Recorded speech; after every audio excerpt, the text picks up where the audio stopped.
பிரதமர் மோடி மத்திய அரசு நிதியை நேரடியாக ஏழை எளிய மக்களுக்கு உதவும் வகையில் அளிப்பது திமுகவினருக்கு வயிற்றெரிச்சலாக உள்ளது எனவும் திமுக அரசு ரவுடி அரசு எனவும் நிரூபித்துக் கொண்டிருக்கிறது என வானதி சீனிவாசன் சங்கரன் கோவிலில் பேட்டி. தென்காசி மாவட்டம் சங்கரன் கோவில் அருள்மிகு சங்கர நாராயண சுவாமி சமேத கோமதி அம்மாள் திருக்கோவிலில் பாஜக தேசிய மகளிர் அணி தலைவியும் சட்டமன்ற உறுப்பினருமான வானதி சீனிவாசன் கோவில் உட்பிரகாரத்தில் உள்ள சங்கரலிங்க சுவாமி சங்கர நாராயண சுவாமி கோமதி அம்மாள் ஆகிய தெய்வங்களை வணங்கி தரிசனம் செய்தார். பின்னர் திருக்கோவில் யானை கோமதியிடம் ஆசி பெற்று உணவாக நாற்றுகள் வழங்கினார். பின்னர் செய்தியாளர்களை சந்தித்த அவர் வருகிற ஆகஸ்ட் 28 சங்கர நாராயண சுவாமி திருக்கோவிலுக்கு கும்பாபிஷேகம் நடைபெற உள்ள நிலையில் திருக்கோவிலின் திருப்பணிகளை முழுமையாக முடிக்காமல் கும்பாபிஷேகத்திற்கு தேதி குறிப்பிடப்பட்டுள்ளதாகவும் அதுவும் தேய்பிறை நாளில் வைத்திருப்பது மன வருத்தத்தை அளித்துள்ளதாகவும் இதனால் தமிழக அரசு வீண் பிடிவாதம் பிடிக்காமல் மறுபரிசீலனை செய்ய வேண்டும் எனவும் கேட்டுக்கொண்டார்.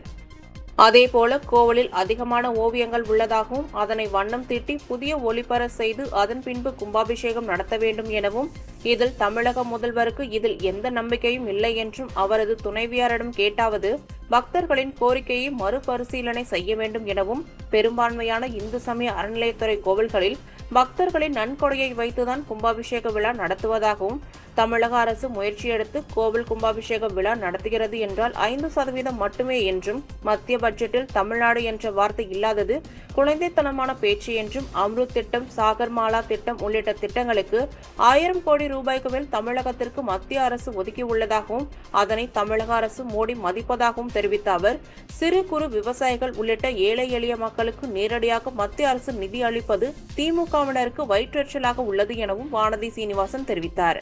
என்பதுதான் எங்களுடைய கோரிக்கை. ஏனென்றால் நிறைய இடங்கள்ல பார்த்தீங்கன்னா 1000 ஆண்டுகள் பழமை வாய்ந்த கோயில், நிறைய மூலிகை ஓவியங்கள் அங்கங்க நம்ம பார்க்க முடியுது. அது விதானங்கள்ல சரி, சுவர்கள்ல சரி. அந்த ஓவியங்கள்ல கூட புதுப்பிக்க முடியாம திருப்பி ஒரு கும்பாபிஷேகம் அப்படிங்கறதே எதுக்காக? கோயிலை திருப்பியும் சீரமைச்சு அதுல வர்ணங்கள் எல்லாம் பூசி அதுக்கு மீண்டும் ஒரு புத்து ஒளி கொடுக்கிற மாதிரியான ஒரு சூழலை உருவாக்குறது தான் கும்பாபிஷேகம். அது ஆன்மீகத்தில் அந்த சக்தியை எல்லாம் கொண்டு கொடுத்தது பூஜை பண்ணி. ஆனால் அறையும் குறையுமாக கோயிலோட பணிகள் நிறைவேறாமல் இதை செய்வது என்பது இங்கு இருக்கக்கூடிய பக்தர்களுக்கு மிகுந்த வேதனையை ஏற்படுத்தி இருக்கிறது.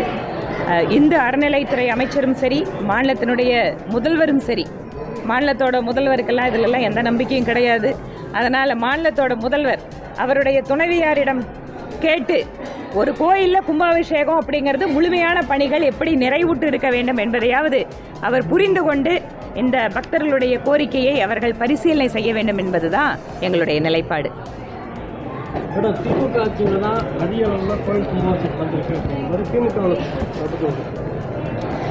சட்டப்பேரவையில் கூட அது ஒவ்வொரு முறையும் திராவிட மாடல் ஆட்சியில் நாங்கள் இத்தனை கோயிலுக்கு கும்பாபிஷேகம் பண்ணியிருக்கோம், இத்தனை கோயிலை நாங்கள் புனரமைச்சிருக்கோம் அப்படிங்கிற ஒரு பெருமையை சொல்கிறாங்க.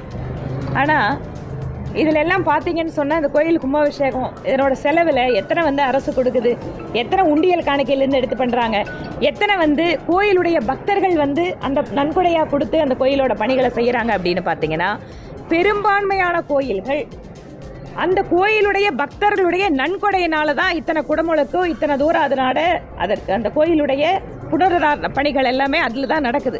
அதனால் தமிழகம் என்பது கோயில் பக்தர்கள், ஆன்மீக அன்பர்கள் இவர்களெல்லாம் சேர்ந்து இதை நம்ம கோயில்னு பார்க்கறதால தான் இன்னைக்கு இவங்க இந்த கணக்கெல்லாம் கொடுத்துட்ருக்காங்க. இத்தனை கோயிலில் நாங்கள் பண்ணியிருக்கோம், செஞ்சுருக்கோன்னு.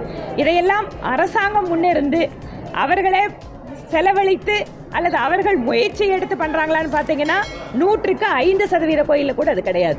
மீது எல்லாமே எங்களோட கோயில் பழசாயிடுச்சு, கும்பாபிஷேகம் பண்ணோம். இன்னும் நிறைய இடங்களில் கும்பாபிஷேக செலவுகள் கோயிலோட அத்தனை குடமுழுக்க விஷயங்களையும் ரெடி பண்ணி நாங்கள் எல்லாம் பணம் கொடுத்து நாங்கள் பண்ணிக்கிறோம், நீங்கள் தேதியை மட்டும் கொடுங்கன்னு சொன்னால் கூட அதில் கூட அரசியல் பண்ணக்கூடியது தான் இன்றைக்கி பார்க்க முடியுது.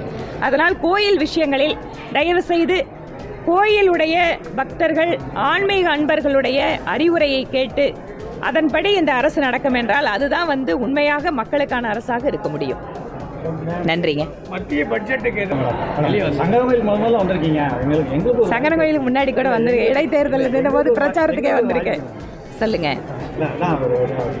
மத்திய பட்ஜெட்டை எதிர்த்து தமிழ்நாட்டில் திராவிட முன்னேற்ற கழகம் தொடர்ச்சியாக வந்து குற்றச்சாட்டு வைக்கிறாங்க. புறக்கணிக்கப்பட்டிருக்குங்கிறாங்க. தமிழ்நாடுங்கிற வார்த்தை இல்லைங்கிறாங்க. இதற்கு எல்லாமே முந்தா நாள் வந்து மத்திய நிதியமைச்சர் பாராளுமன்றத்தில் பதில் கொடுத்துருக்காங்க. ஒரு மாநிலத்தோட பெயரை சொல்லலை அப்படின்னு சொன்னால் அங்கே நிதி வழங்காமல் புறக்கணிக்கிறதா அர்த்தம் இல்லை. இதற்கு முன்பாக திமுக கூட்டணியில் இருந்த போது கூட எத்தனை முறை பட்ஜெட் போட்டார்கள், எத்தனை முறை மாநிலத்தோட பேரை சொன்னாங்க. ஏன் சட்டமன்றத்திலே இங்கு நிதியமைச்சர் பட்ஜெட் கொடுக்கும்போது எல்லா மாவட்டத்தோட பேரை சொல்கிறாரா? மாவட்டத்தோட பேரை சொல்லனா அந்த மாவட்டத்துக்கு நிதி போகாதா? இதெல்லாம் ஒரு குழந்தைத்தனமான பேச்சு. ஒரு அரசாங்கத்தை வந்து நடத்தக்கூடியவர்கள் ஒரு இடத்தோட பேரை, ஒரு மாநிலத்தோட பேரை சொல்லலைன்னா அந்த திட்டம் அங்கே செயல்படுத்த முடியாமல் போயிருமா? விவசாயிகளுக்கு 6000 ரூபாய் வருஷத்துக்கு கொடுக்குறாருன்னா தமிழ்நாட்டு விவசாயிகளுக்கு சேர்த்து தான் கொடுக்குறாரு. சிறு குறு தொழில் நிறுவனங்களுக்கு கடன் உதவி பண்ணுறாங்கன்னா தமிழ்நாட்டில் இருக்கிற நிறுவனத்துக்கு சேர்த்து தான் பண்ணுறாங்க. 20 லட்சம் ரூபாய் இன்றைய முத்ரா கடன் உதவி திட்டம் உயர்த்தப்பட்டிருக்க கடன் வரமுன்னா அது தமிழ்நாட்டை சேர்ந்தவங்களும் சேர்த்து தான். இங்கே அடிப்படை கட்டமைப்பு வசதிகள், ரயில்வே திட்ட பணிகள் எந்த மாநிலத்தில் இல்லாத அளவுக்கு அதிகமான ரயில் நிலையங்கள் அம்ருத் திட்டத்தில் தமிழ்நாட்டில் தான் செயல்படுத்தப்படுகிறது. சாகர்மாலா திட்டத்தில் ஆயிரக்கணக்கான கோடி ரூபாய் தமிழ்நாட்டுக்கு கொடுக்கப்பட்டிருக்கு. இதையெல்லாம் மறைத்து விட்டு திமுக அரசு என்ன எதிர்பார்க்குது? எந்த பணமாக இருந்தாலும் பணமாக அவங்க கையில் கொடுக்கணும்னு எதிர்பார்க்குறாங்க. எப்படி இவங்கெல்லாம் ஒவ்வொரு அமைச்சரவையிலையும் அப்படியே தனித்தனியாக வெட்டிக்கிறாங்க. அங்கேருந்து இத்தனை எங்களுக்கு, இத்தனை உங்களுக்குன்னு. அந்த மாதிரி மத்திய அரசு நேரடியாக பணத்தை கொடுக்கணும்னு எதிர்பார்க்குறாங்க. ஆனால் பிரதமர் மோடி அவர்கள் யாருக்கு எந்த உதவி தேவைப்படுகிறதோ அதை நேரடியாக ஒரு பைசா கூட குறையாமல் நேரடியாக ஏழைகளுக்கு கொடுக்க வேண்டும் என நினைக்கிறார். அதுதான் இவங்களுக்கு வைத்தறிச்சல் தாங்க முடியல. எங்ககிட்ட கொடுத்துட்டா நாங்கள் அதில் எவ்வளோ பண்ண முடியுமோ பண்ணிட்டு மீதி ஏதோ கொஞ்சம் கொடுப்போம். ஆனால் பிரதமர் நேரடியாக கொடுத்துட்றாரு அப்படிங்கிற வைத்தறிச்சல் தான் இன்னைக்கு இந்த விமர்சனத்துக்கு காரணம் இருக்கு. ஏனென்றால் குறிப்பாக பட்டியலினத்தை சார்ந்தவர்களுடைய கல்வி மேம்பாட்டிற்காக, அவங்க தொழிலுக்காக கொடுக்கின்ற நிதியை எடுத்து அரசு இவர்களுடைய சொந்த திட்டத்திற்கு பயன்படுத்துகிறார்கள் அப்படிங்கிற குற்றச்சாட்டு இருக்கு. இது தொடர்பாக சிஏஜி அறிக்கை எல்லாம் கூட அவங்களுக்கான தகவல்களை கொடுத்துருக்காங்க. அதனால இதுல முழுமையான தகவல்கள் கிடைச்சதுக்கு பின்னால நாங்கள் அந்த குற்றச்சாட்டை வைக்கிறோம். ஆனால் நிச்சயமாக மத்திய அரசு ஒரு திட்டத்துக்கு கொடுக்கின்ற நிதியை எடுத்து மற்ற திட்டங்களுக்கு இவர்கள் பயன்படுத்தி கொண்டிருக்கிறார்கள் என்கின்ற குற்றச்சாட்டு பரவலாக இருக்கிறது. பண்ணிட்டு இருக்காங்க. இல்ல உண்மைதான். திராவிட மாடல் அரசு அப்படிங்கிறதுல ஏதாவது ஒரு குற்றச்செயல்கள் நடந்தால் யாராவது ஒருத்தங்களை பிடிச்சி என்கவுண்டர் போடணும், இல்லைன்னு சொன்னால் ஆஃபீஸரை மாற்றணும். அதுக்காக மக்களுக்கு வந்து நாங்கள் எல்லாம் சரி பண்ணிட்டோன்னு காட்டுறாங்க. ஆனால் ஒவ்வொரு நாளும் தமிழகத்தினுடைய சட்டம் ஒழுங்கு என்பது சீரழிந்து கொண்டிருக்கிறது. எப்பவுமே திமுக ஆட்சிக்கு வந்தால் ரவுடிகள் அரசு அப்படிங்கிறதா மக்கள் சொல்லுவாங்க. இப்போது மீண்டும் ஒரு முறை திமுக அதை நிரூபித்துக் கொண்டிருக்கிறது.